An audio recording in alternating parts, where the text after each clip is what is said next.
नमस्कार दोस्तों, मेरा नाम है अंकित और आप देख रहे हैं जय महाकाल चैनल।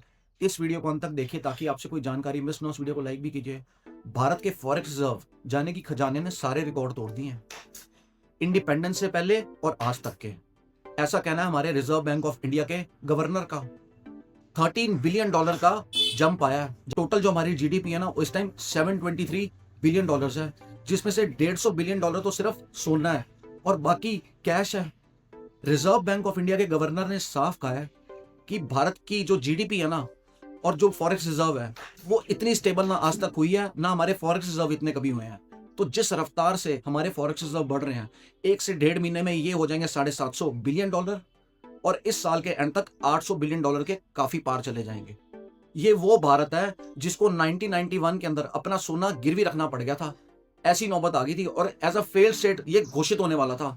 पाकिस्तान से भी बुरे हालात थे, लेकिन उन 35 ईयर्स में भारत ने जो रिकवरी की है वो माइंड ब्लोइंग है।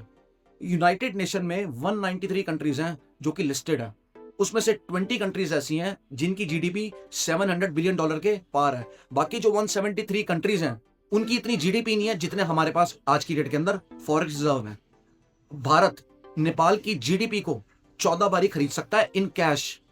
पाकिस्तान की जीडीपी को 2 बारी खरीद के उनको वापस कर सकता है। अब आप कहोगे ये तो नेपाल और पाकिस्तान की बात हो रही है। भाई, फर्स्ट वर्ल्ड कंट्री न्यूजीलैंड की जीडीपी को भी हम 3 बारी खरीद सकते हैं और उसके बाद भी हमारे पास पैसा बच जाएगा। पुर्तगाल की जीडीपी को हम 2 बारी खरीद सकते हैं। फिनलैंड की जीडीपी को हम 2 बारी खरीद सकते हैं। इतना पैसा हमारे पास पड़ा हुआ है। अब आप कहोगे यार, ये फॉरेक्स रिजर्व या फिर जीडीपी से आम आदमी को क्या फायदा है? इससे बहुत फायदा है। कोई भी कंट्री के लिए उसका इंश्योरेंस प्लान होता है उसका फॉरेक्स रिजर्व। जिसका फॉरेक्स रिजर्व स्ट्रांग होता है ना, उस कंट्री की जीडीपी स्टेबल होती है। अब कोई इन्वेस्टर आ रहा है बाहर से इन्वेस्ट करने, वो उस कंट्री की जीडीपी देखेगा और फॉरेक्स रिजर्व देखेगा। यदि वो उसका फॉरेक्स रिजर्व अच्छा और जीडीपी स्टेबल है तो इन्वेस्टर इन्वेस्ट करेगा, क्योंकि वो डॉलर्स में इन्वेस्ट कर रहा है और उसको वापस चाहिए कमाई किसमें? डॉलर्स में।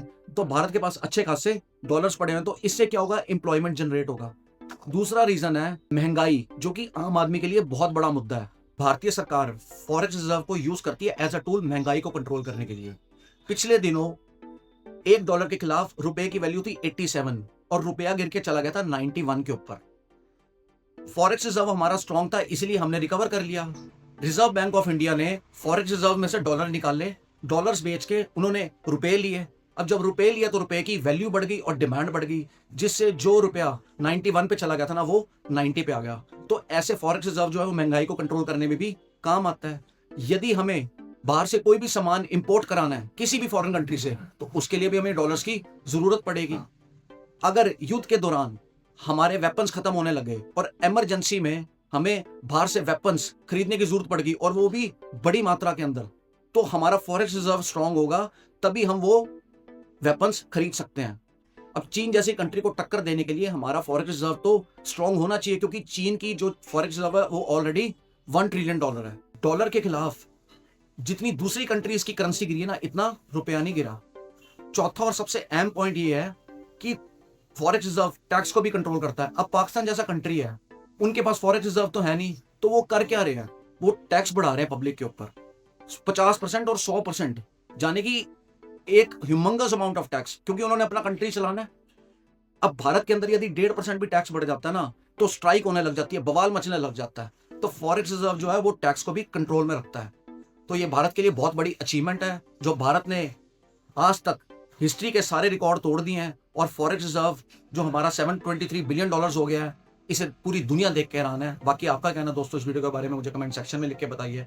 और यदि आपको भारतीय होने पर गर्व है तो कमेंट सेक्शन में जय हिंद भी लिखिए। जय वंदे मातरम। भारत माता।